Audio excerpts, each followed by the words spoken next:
नमस्कार, स्वागत है आप सभी का। दोस्तों, आज हम लोग संवैधानिक विकास के अंतर्गत ब्रिटिश शासन के अंतर्गत जो संवैधानिक विकास होता है उसके बारे में बात करेंगे।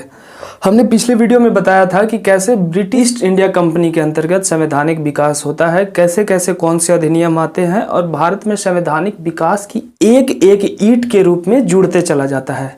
आज के वीडियो में हम लोग पढ़ेंगे कि 1857 की क्रांति के बाद कैसे भारत के शासन में परिवर्तन आता है और ईस्ट इंडिया कंपनी जो कि 1857 ईस्वी तक भारत में शासन करती है, अब उससे शासन के बागडोर को ब्रिटिश क्राउन के हाथों में हस्तांतरित कर दिया जाता है। आखिर ऐसा परिवर्तन क्यों होता है? तो दोस्तों, हम लोग जानते हैं कि 1857 में एक व्यापक जन आंदोलन होता है। पिछले 100 वर्षों के इतिहास में 1757 में प्लासी के युद्ध के बाद से ही भारत में अंग्रेजों का शिकंजा मजबूत हो जाता है और 1757 से लेकर 1857 ईस्वी तक आज तक कोई भी जन आंदोलन इतना व्यापक नहीं हुआ था। तो ये बात कहीं ना कहीं ब्रिटिश शासन को चुभता है और ब्रिटिश शासन ने निर्णय लिया है कि अब जो है भारत में शासन कंपनी नहीं करेगी, बल्कि भारत में शासन ब्रिटिश क्राउन के अंतर्गत ही किया जाएगा। तो ये बहुत बड़ा परिवर्तन होता है। आइए हम लोग इसे अधिनियम के माध्यम से देखते हैं कि कैसे 1858 का जो अधिनियम आया था, भारत शासन अधिनियम 1858, उसमें क्या क्या प्रोविजन किए गए, क्या क्या बदलाव किए गए जो आगे भारत के संवैधानिक विकास में सहायक हुआ। आइए देखते हैं। तो दोस्तों, जैसा कि आप देख पा रहे होंगे, हमने यहाँ पे हेडिंग बनाया है गवर्नमेंट ऑफ इंडिया एक्ट 1858। इसमें क्या क्या प्रोविजन किए गए हैं, आइए देखते हैं। सबसे पहले इसका प्रोविजन था कि क्राउन के हाथ में शासन चला गया। इससे पहले भारत में शासन कंपनी द्वारा किया जाता था, लेकिन अब क्या हुआ है 1858 के अधिनियम के माध्यम से कि अब जो है शासन कंपनी नहीं करेगी, बल्कि ब्रिटिश क्राउन सीधे भारत में शासन के लिए उत्तरदायी हो जाता है। आइए दूसरा प्रोविजन देखते हैं। इसके अंतर्गत क्या किया गया है कि 15 सदस्यों का एक भारत परिषद का गठन किया गया है। दोस्तों, ये 15 सदस्यीय भारत परिषद का गठन किया गया है, जिसमें 8 सदस्य ब्रिटिश सरकार के होते थे और 7 सदस्य ईस्ट इंडिया कंपनी का होता था। अब आइए देखते हैं अगला प्रोविजन। अगला प्रोविजन है कि इसमें मुगल सम्राट के पद को समाप्त कर दिया गया। दोस्तों, 1857 तक भारत में मुगल सम्राट पद बना हुआ था।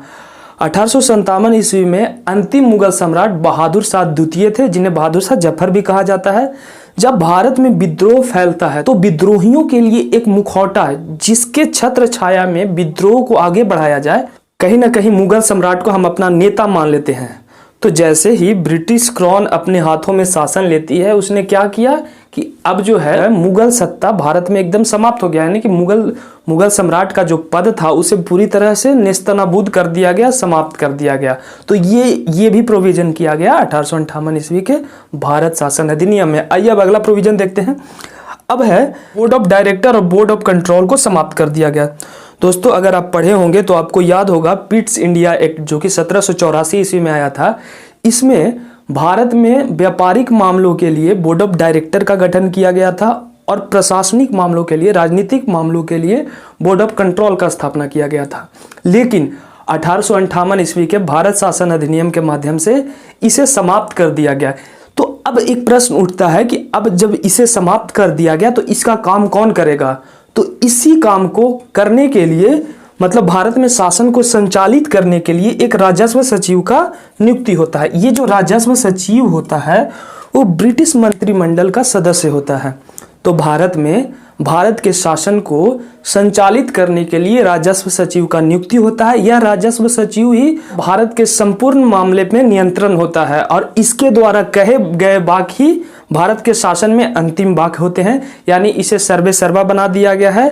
यह किसका एजेंट है? तो ब्रिटिश सरकार का एजेंट है भी ब्रिटिश मंत्रिमंडल का एक सदस्य। ठीक है। और जो है अगला जो प्रोविजन है, ये भी काफी इंपॉर्टेंट प्रोविजन है कि गवर्नर जनरल के जगह अब वायसराय का, भारत में जो ब्रिटिश शासन का हेड है वो कौन होगा? गवर्नर जनरल पहले था, लेकिन अब उसके नाम को परिवर्तित करके वायसराय कर दिया गया। दोस्तों, यहां से एक प्रश्न हमेशा बनता है कि भारत के अंतिम गवर्नर जनरल कौन थे?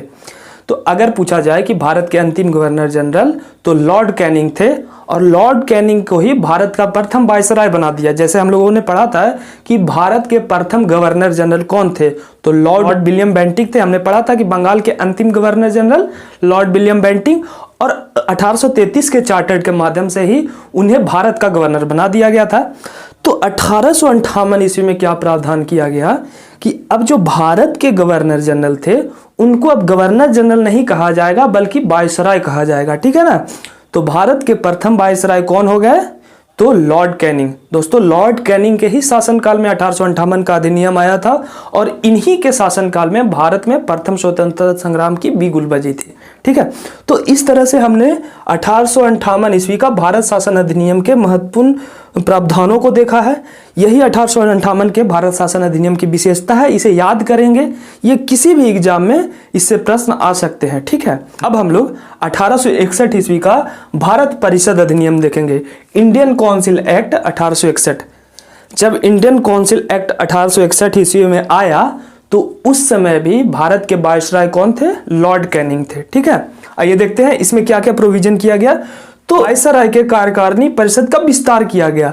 1861 ईस्वी के अधिनियम के माध्यम से वायसराय के जो कार्यकारिणी परिषद है उसका विस्तार किया गया और सदस्यों को उसमें जोड़ा गया। दूसरा जो प्रोविजन है वो है विभागीय प्रणाली की शुरुआत हुई। दोस्तों जैसा कि हम सभी जानते हैं कि आज जो भी मंत्रिमंडल का गठन होता है तो मंत्रिमंडल में अलग अलग विभाग अलग अलग मंत्रियों को सौंपा जाता है। तो इसकी शुरुआत कहीं ना कहीं 1861 के भारत परिषद अधिनियम से ही होता है। इसे पोर्टफोलियो विभाग भी कहते हैं। तो पोर्टफोलियो विभाग की अब यहाँ से एक प्रश्न बनता है कि पोर्टफोलियो विभाग जो है वो किस वायसराय के काल में शुरू हुआ था? तो लॉर्ड कैनिंग होगा। किस अधिनियम के माध्यम से? तो 1861 ईस्वी के भारत परिषद अधिनियम। आइए देखते हैं अगला प्रोविजन। इसमें वायसराय को अध्यादेश जारी करने की शक्ति प्रदान की गई। 1861 के भारत परिषद अधिनियम के माध्यम से वायसराय को अध्यादेश जारी करने की शक्ति दी गई। आप कमेंट करके बताएंगे राष्ट्रपति को अध्यादेश जारी करने की शक्ति किस अनुच्छेद में है, ठीक है। यहां पे हम बात कर रहे हैं 1861 का भारत परिषद अधिनियम। 1861 के भारत परिषद अधिनियम में वायसराय को अध्यादेश जारी करने की शक्ति दी गई और इस अध्यादेश का वही वैल्यू होता था जो वायसराय के परिषद के द्वारा जो कानून बनाया जाता था उसके एकदम समकक्ष होता था आदेश, जो अध्यादेश है उसका वैल्यू। और इसका जो अवधि होता था वो 6 महीने के लिए होता था। यानी कि अगर अध्यादेश जारी कर दिया तो वो एक कानून के रूप में 6 महीने तक लागू रहेगा। तो आपसे पूछा जा सकता है कि किस अधिनियम के माध्यम से वायसराय को अध्यादेश जारी करने की शक्ति दी गई? याद रखेंगे 1861 का भारत परिषद अधिनियम। इसका जो अगला प्रोविजन किया गया वो ये किया गया कि अब जो भारत वायसराय का कार्यकारिणी परिषद था तो अब उसमें क्या किया गया कि कानून बनाने की जो प्रक्रिया है उसमें भारतीयों को शामिल किया जाने लगा। यानी अंग्रेजों के द्वारा ऐसा दिखाया गया कि हम एकदम निरंकुश शासन नहीं कर रहे हैं, हम ऐसा शासन कर रहे हैं जिसमें भारतीयों का भी हमें समर्थन प्राप्त है। तो यही दिखाने के लिए क्या किया गया कि कानून बनाने की प्रक्रिया में भारतीयों को शामिल किया गया। अब इसमें जो जिन भारतीयों को शामिल किया गया वो अंग्रेज हितैषी भारतीय थे, यानी जो भारतीय अंग्रेज के समर्थक थे उन्हें ही इसमें शामिल किया गया। किसे किसे शामिल किया गया? तो 1862 ईस्वी में, डेट याद रखेंगे, 1862 ईस्वी में वायसराय कौन थे? कैनिंग थे। तो 1862 ईस्वी में कैनिंग ने कानून बनाने के लिए 3 भारतीयों को जो शामिल किया था उसमें एक बनारस के राजा थे, दूसरे पटियाला के महाराजा थे और एक सर दिनकर राव थे, ठीक है। इस तरह से हम लोगों ने 1861 के भारत परिषद अधिनियम को देखा। अब आइए आगे के कुछ महत्वपूर्ण अधिनियम, आगे के कुछ अधिनियमों को देखते हैं। अगला जो अधिनियम है वो है 1873 ईस्वी का अधिनियम।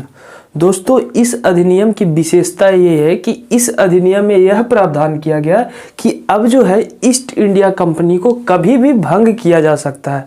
कुछ और खास प्रावधान नहीं किए गए थे, लेकिन एक जो सबसे महत्वपूर्ण प्रावधान है वो यह किया गया था कि अब ईस्ट इंडिया कंपनी को कभी भी समाप्त कर दिया जाएगा और इसी के तहत ईस्ट इंडिया कंपनी को 1 जनवरी 1884 ईस्वी को भंग कर दिया गया। दोस्तों याद रखेंगे यह डेट काफ़ी इंपॉर्टेंट है। ईस्ट इंडिया कंपनी को 1 जनवरी 1884 ईस्वी को समाप्त कर दिया गया। किस अधिनियम के तहत?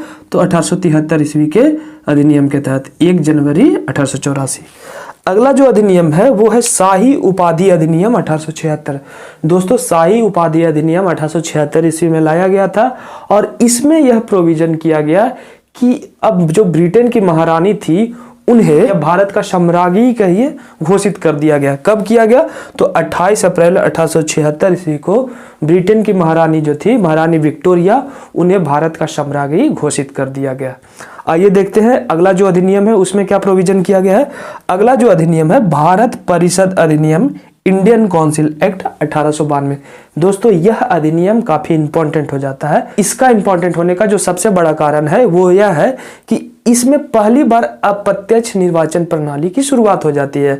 भारत में अगर पूछा जाए कि अप्रत्यक्ष निर्वाचन प्रणाली की शुरुआत किस अधिनियम के अंतर्गत होता है, तो भारत परिषद अधिनियम 1892। ठीक है, इसमें जो दूसरा प्रोविजन किया गया वो यह किया गया कि अब बजट पे बहस करने का अधिकार दे दिया गया। देखिए, बजट पे बहस करने का अधिकार दे दिया गया, पूरक प्रश्न पूछने का अधिकार दे दिया गया। तो ये सारे डेवलपमेंट थे। इन अधिनियमों के माध्यम से ही संवैधानिक विकास का मार्ग प्रशस्त होता है। उम्मीद करते हैं दोस्तों आज का यह वीडियो आपको काफी पसंद आएगा। वीडियो पसंद आए तो वीडियो को लाइक शेयर कर दे। चैनल पे पहली बार आए तो चैनल को सब्सक्राइब करके बेल आइकन प्रेस कर लेंगे। धन्यवाद।